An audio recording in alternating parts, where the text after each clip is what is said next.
Hi there, it's my pleasure to welcome you to another exciting weekend edition of Jamaica Magazine.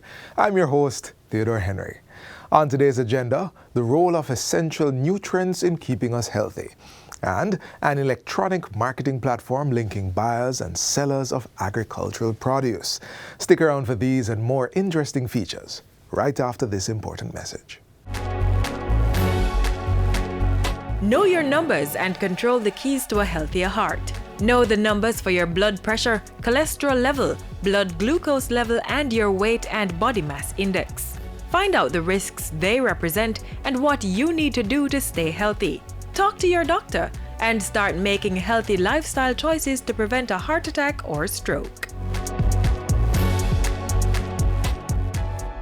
We begin with our Healthwise segment. This week, we are reinforcing the message that you must pay attention to your dietary needs and ensuring you are eating the foods with the nutrients your body needs. Pay attention as we celebrate National Nutrition Month in March.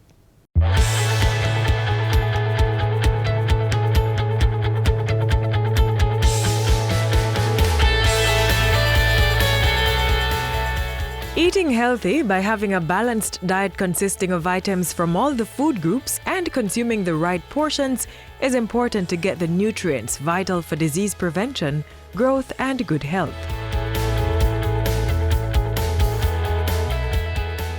Essential nutrients are building blocks for the cells that make up the body, from bone to muscle, skin, and hair.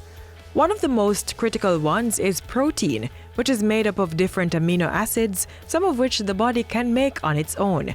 We need a variety of proteins to function properly, many of which can only come from the foods we eat. Meats, fish, and eggs are essential sources from animals, while plant sources include beans, nuts, and some grains. How much protein you need daily depends on a variety of factors, including how active you are and your age.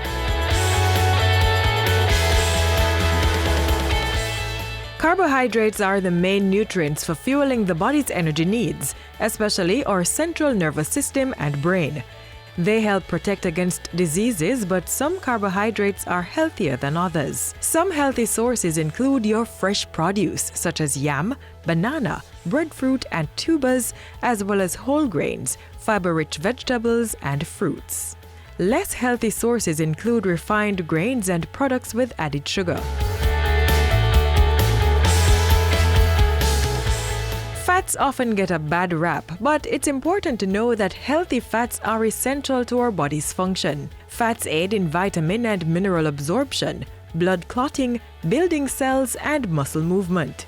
Fats are high in calories, which is a measure of energy from foods, but the World Health Organization recommends keeping daily calorie intake from fat at under 30%. Including healthy fats, which are the unsaturated fats in your diet, can help balance blood sugar, decrease the risk of heart disease and type 2 diabetes, and improve brain function. Healthy fats are also powerful anti-inflammatories and can lower the risk for arthritis, cancer, and Alzheimer's disease. Some of the well-known unsaturated fats are the omega-3 and omega-6 fatty acids. Sources of these healthy fats include fish, seeds, nuts, and vegetable oils, olive, avocado, and flax seeds. Trans fats are to be avoided, and we should also limit our intake of saturated fats, of which the main sources are animal-based and include butter, cheese, red meat, and ice cream.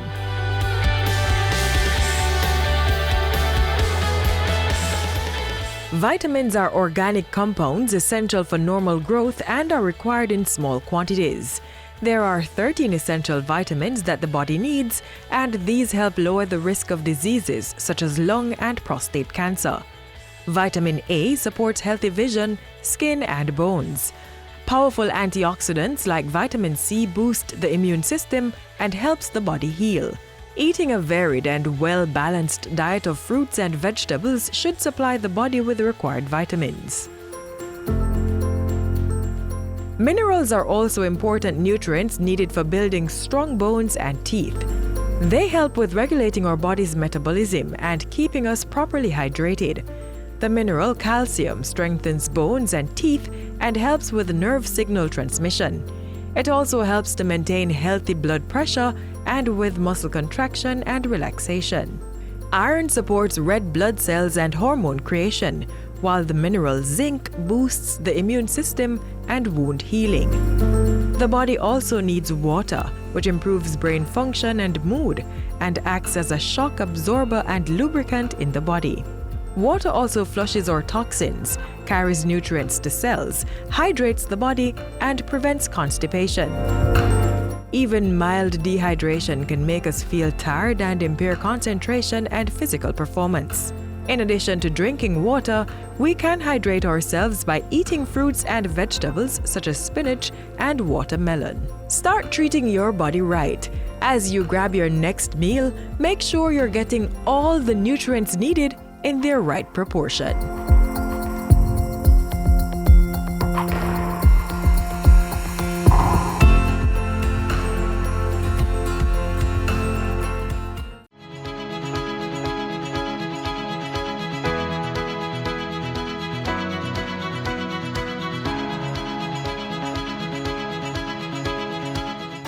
It's now time for Western Roundup. This week it's on to the runway of the Sangsters International Airport.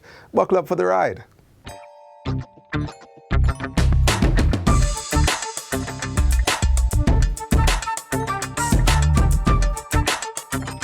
In 2022, the government signed a contract with the two UK-based companies to undertake the extension of the Sangster International Airport runway.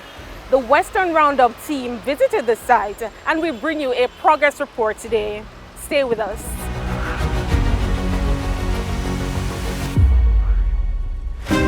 The $34 million runway extension project at the Sangster International Airport in St. James is on track for completion this year. The extension project has been contracted to United Kingdom-based Legon Aviation and Infrastructure, which has partnered with the local firm S&G Road Surfacing Materials Limited. The runway extension project is being executed in conjunction with the government through agencies such as the Airports Authority of Jamaica and the National Environment and Planning Agency NEPA. Construction is approximately 65% complete and is slated to be concluded during the second quarter of 2023. We are adding 408 meters to the existing runway. The existing runway now is 2,662 meters, and at the end of this project it will be extended to just about 3,060 meters. But what is the main aim of this runway expansion project?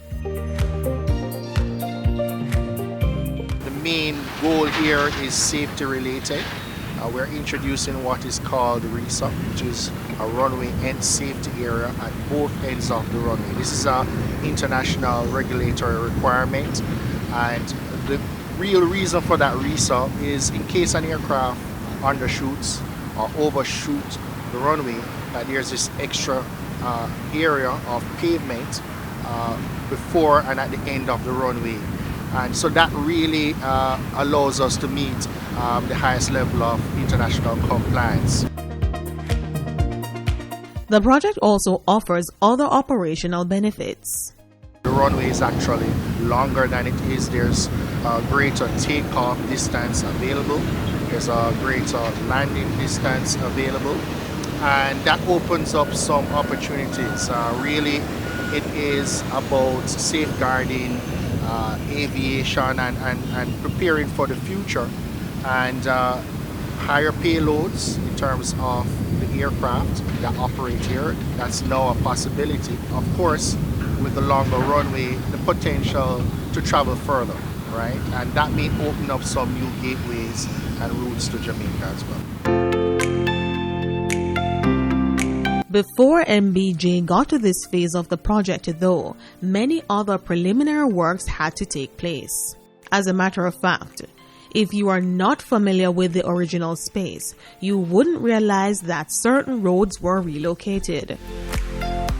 Firstly, we had to relocate public roads. In fact, this was the former Queens Drive, and Kent Avenue actually ran through this area where we are standing today. that public road was relocated towards the north. That road serves the White House community. Additionally, we had to relocate public utilities. There were utility lines, water main lines that were brought underground. So that's one benefit to the community as well. And some upgrades that were done to the water lines serving the White House community. And that allowed us this space to construct the extension of the runway. And for stakeholders concerned about the environmental impact of the project, MBJ Airports Limited worked along with NEPA to ensure wildlife wasn't adversely affected. There were a lot of wetland areas that had to be cleared. We worked closely with NEPA on this project to make sure we met the environmental conditions for the project, and also to return other areas that would be taken over by the construction. We had a shoreline protection project as well. That project really is to restore the eroding coastline. The undertaking, which forms part of a $70 million project, encompasses several components that not only benefited MBJ, but its surrounding communities. So the overall budget for this work, and that includes the runway extension, public road relocation, we had a shoreline protection project as well. That project really is to restore the eroding coastline that's west of this airport. We also introduced a new entrance to the JDF facility just near the flankers intersection. There are direct benefits, of course, because there are local contractors involved, local technical people, local engineering firms involved, so there certainly is that knowledge transfer.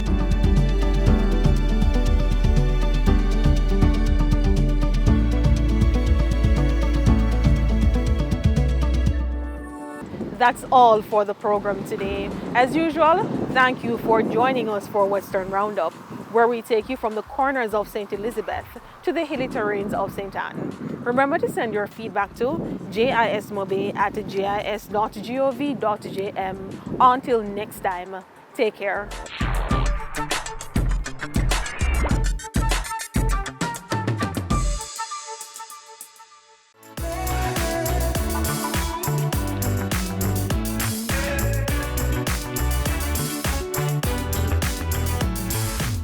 It's time to talk agriculture, specifically establishing the linkages that will make the players in this sector reap the most from their efforts. The Rural Agricultural Development Authority, RADA, is leading a program that helps farmers identify markets for the produce they harvest. Let's learn about the Agri-Linkages Exchange. Alex. Many times we have so many things that we can't sell. We have, because sometimes all the farmers goes out and plant Irish potatoes, and it's too much.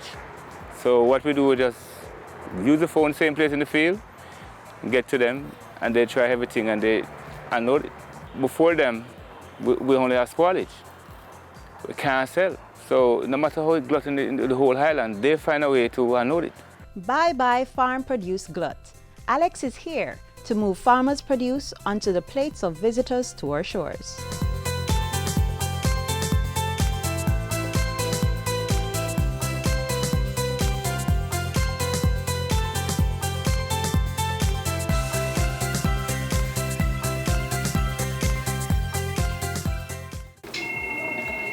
The Agri-Linkages Exchange Center, good afternoon.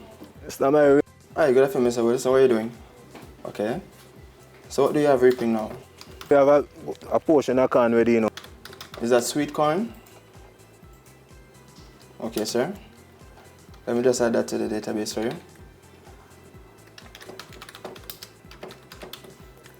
How much corn are you reaping? We have 12 dozen corn ready, you know. What's the selling price? 120 per dozen? So you can look the buyer for me anytime you're ready. You hear, boss? Another problem, Mr. Willis.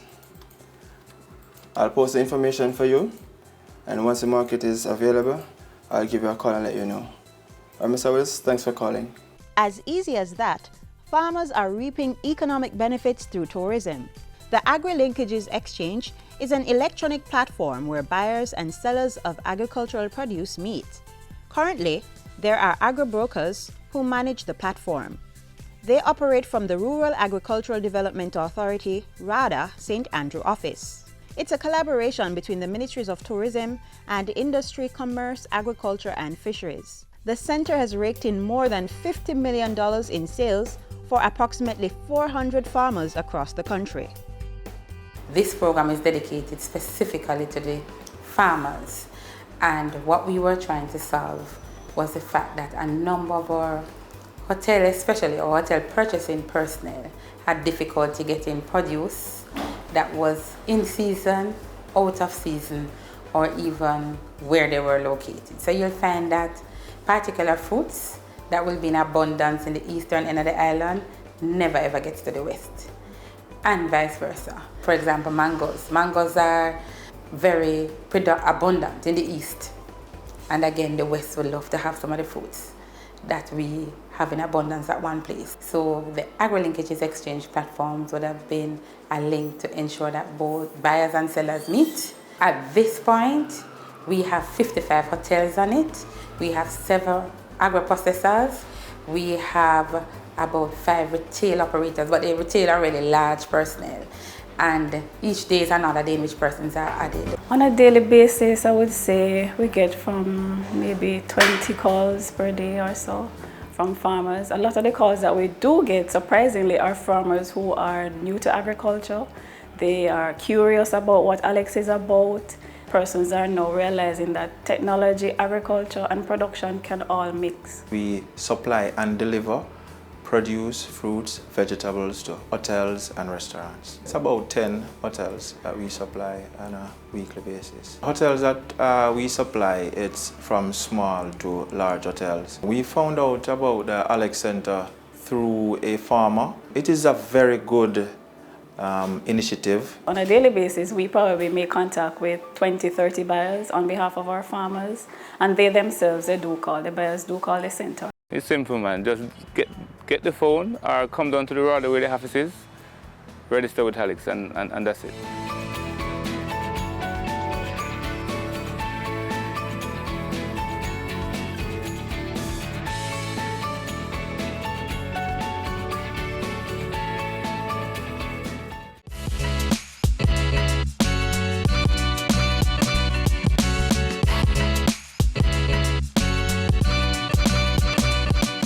As we come near the close of today's Jamaica Magazine journey, we couldn't let you off without exploring another important observation.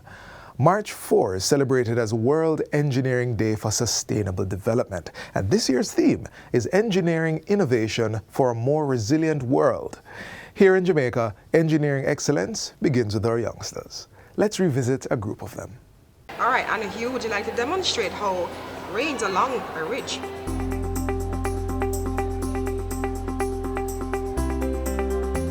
Excellent job, Anna Hugh.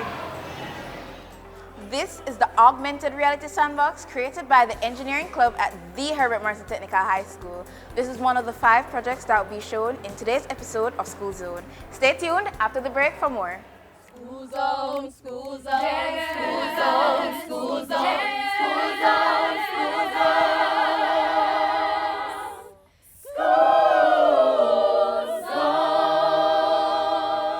Welcome to another episode of School Zone. As you heard earlier, we're here at the Herbert Martin Technical High School in St. James, where we're learning about a few projects by the Engineering Club. First up on the program is the AR Sandbox. And joining me is the geography teacher here, Mrs. Kinghope, who will be telling us more about this. The AR Sandbox is actually a technological tool that casts or projects virtual reality onto sand. So it is actually a simulation of topographical features that you can actually manipulate as you move the sand.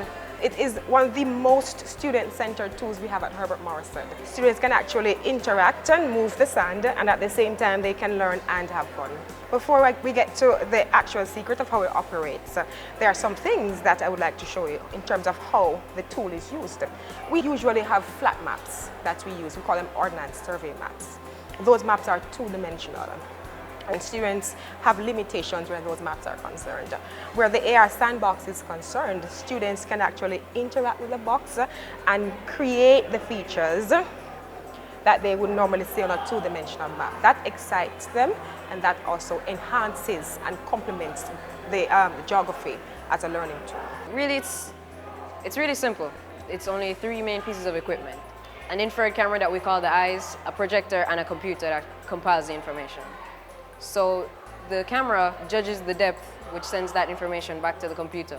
The computer processes this and sends it back to the projector, which shows you what you see here. And seeing as we use the computer, we can put different functions on. So different keys have different functions. For instance, the 1 key would introduce more liquid to the environment, while the 6 key would change the type of liquid. So we can change it from water to lava to green moss to snow, back to water.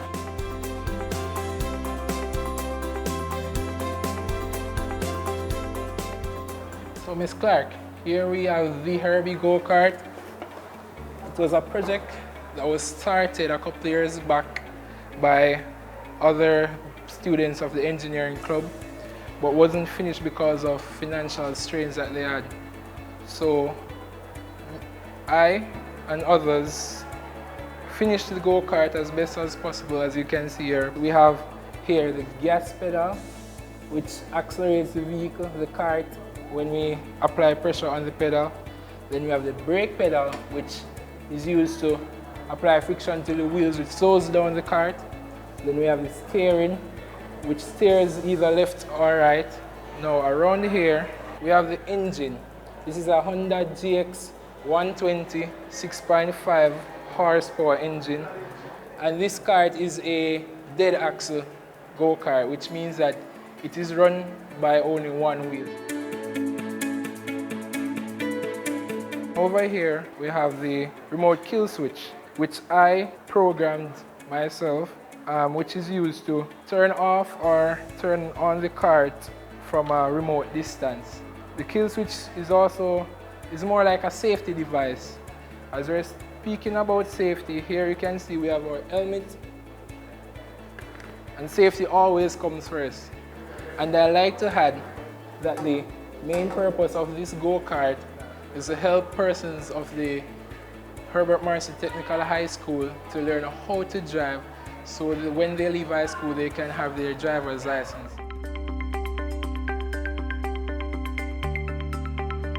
Mr. Cook? Hi, Ms. Clark. Thank you for having me. My ma'am. All right, so we're now at the Bozo System, and Mr. Cook, the president of the engineering club and teacher here, will be telling us more about this. This buzzer circuit here is no necessarily special buzzer circuit, but it has an additional feature. It has a referee here, basically, which basically indicates who buzzed first. So if Team Red buzzed first, that signal is sent to this circuit board, which turns on the red light. When the red light is turned on, it prevents the blue light to turn on, whether or not the blue team is pressing. So, Ms. Clark, we're going to give you a practical demonstration of how these circuit boards work. Team Blue, ready? Yes, sir. Team Red, ready? Yes, sir. Listen for me carefully. What is the capital of St. James? Obviously. Team Blue is up first. Team Blue? Yes, sir. Montego Bay. Montego Bay, York, Montego Bay is correct. So we decided that we wanted to make a board, and make a board that is futuristic, an upgrade from what we had before. We also made it on a next basis. As a teacher, I wanted to have students to do activities, creative activities, because there are times when the activities is boring in their view. So I wanted students to get a feel of what it's like to be on School Challenge Quiz in my class without being on School Challenge Quiz.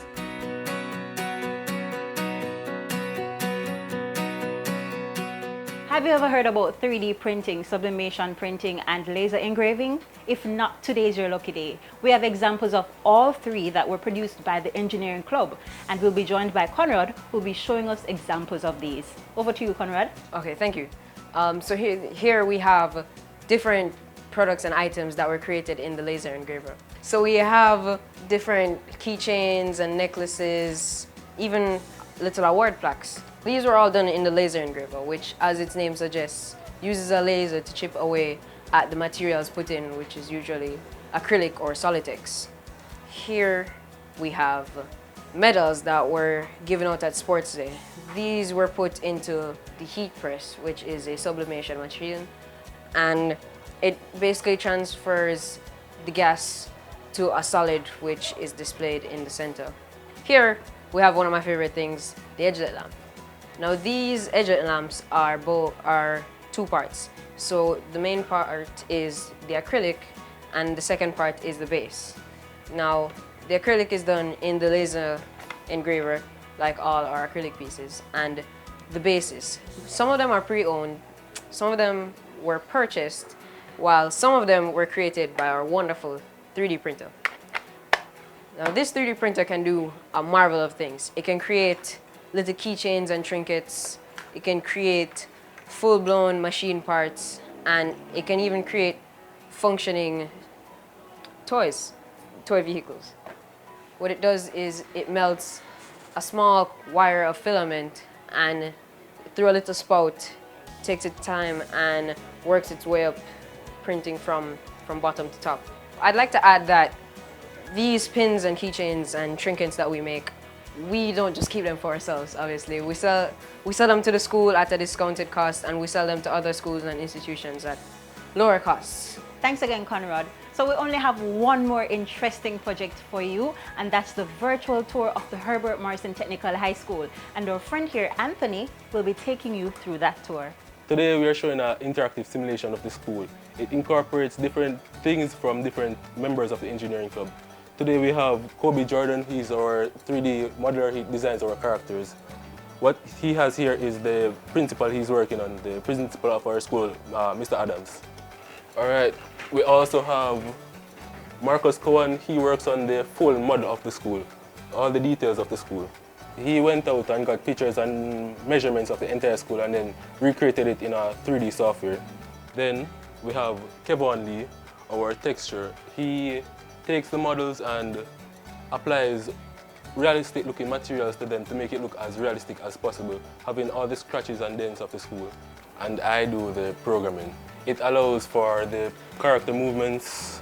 As you can see, you can walk around the 3D space as much as you want. You'll see the AI, like different students in the school walking around, going about their daily lives. The code allows them to move around the 3D space.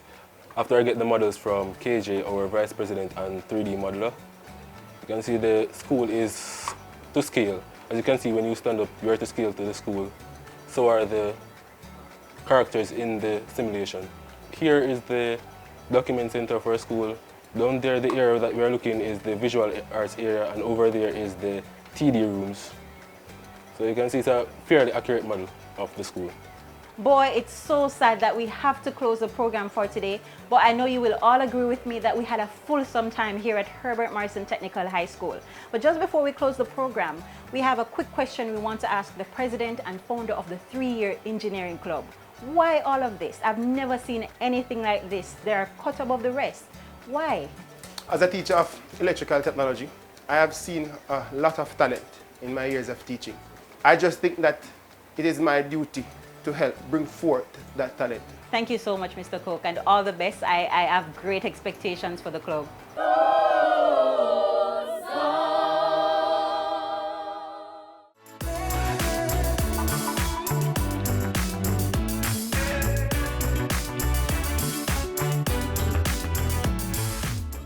And this is where we end the program, but be sure to join us tomorrow for another show.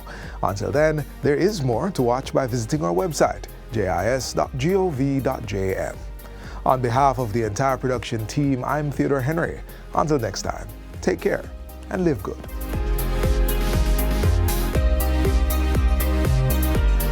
This has been a production of the Jamaica Information Service, the voice of Jamaica.